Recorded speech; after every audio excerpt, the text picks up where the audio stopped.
Originally, El and Yahweh were both Canaanite gods in a different pantheon among many different gods, and the same pantheon that Baal came from. And the Canaanites were genocided by the Israelites, and it's justified by saying that the Canaanites did child sacrifice. However, there's evidence to suggest so did the Israelites, and Moloch was never a person, or at least not in that region. It was a kind of ritual, at least according to Simon Justin Sledge, who is a historian. And the Canaanites' pantheon had these gods, plural, that later got like grafted together and merged together, forming one god. And then what was a god of a specific local region, as were all gods originally, were gods of specific regions. How did that god become the god of the Old Testament and Zohar and all this other stuff? And like, how did that god dominate everything? And then Yahweh was also sometimes referred to as Adonai. So El, Yahweh, Adonai, all these names were originally um just the name of one god among many different gods in a pantheon, that then when the people that they came from died and they became the god of a different people, it's like ever since it kind of seems like they've been a god of domination, destruction, obedience, and war. At least in my eyes, it kind of seems like, because everywhere they spread, there's death and destruction. Everywhere they spread,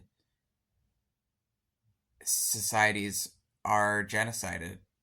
And I wonder almost if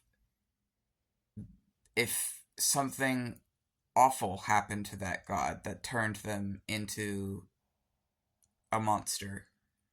If maybe since they survived a genocide the first time, it sort of became what they cause the next. I don't know. I literally just woke up, so I'm just spitballing here random ideas, but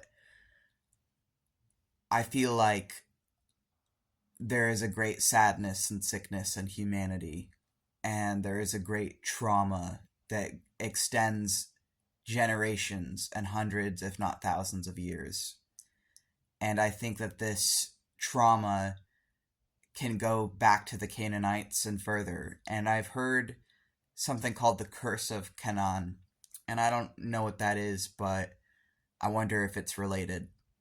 And today I'm going to meet Baal for the first time, because he channeled a message saying he wanted to meet me because I've been working with the Solomonic and Goetic and 72 Demons of Solomon. And so I'm going to go out and meet him today, and he's from the same pantheon that originally God was from, but Baal became demonized. Baal's also, I think, in at some versions of the Bible, but like as Baal Hadad, or seen as like, I think they're like a demon or something in one of the Bibles, and they're seen as a demon king, but really they're a god. They were an ancient Canaanite god, and actually they were in the same god group that the god that became the god of the Israelites and then became later the god is also from. So I won't deny that I'm a little scared and wary, though, however, since this god has been written off as like sort of a demon by those same religions, it makes me trust them more implicitly, because so far all the demon kings I've met have been very reasonable people. Well, I don't want to say like, I mean, they've been people I feel are trustworthy, that just present an image and air so far of knowing what they're about and strength and determination in their goals, and A lot of them are very articulate, are very honest, and I am a little afraid of talking to Bale because I don't know that much about them, and what I do know, I also have heard multiple times that they do sometimes send insects in swarms to people. Like, one of the ways people know that they're there is that they'll just have like a bunch of bugs and other stuff show up. And I did specifically ask when they channeled the message to meet me, please don't send me that. Please don't, because like I'm already dealing with some problems there that I had been praying to my teacher, Archangel Samael, every single day to help me with, and I just today ended the prayer 9 day prayer session I was doing for that. So so yeah, I don't need more of that, but I think as long as I'm respectful and other things, it'll be okay. Um yeah, and I know a little bit more about Bale. Like, I know that certain other demons are actually just Bale. And one of the other demons in the Ars Goetia is actually just Bale. And I know that Baliel and Bale are connected because Baal means master, and both of them have master combined with their name. But yeah, other than that, which would imply that King Baliel was one of the Canaanite gods too, although how that works, I don't necessarily know.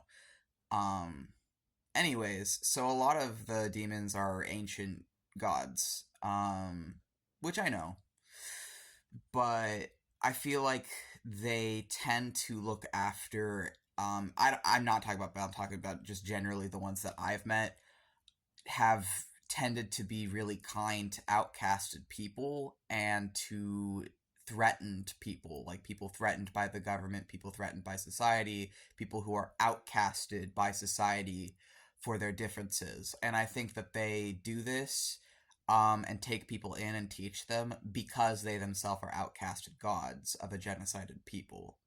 And I also think that they look after the forsaken and abandoned of humanity because they have been forsaken and abandoned by humanity. So it makes sense that a lot of these ancient gods who have become demons would specifically seek out and help people like me who have a history of abuse from humans and other things, because so do they. At least that's my current interpretation.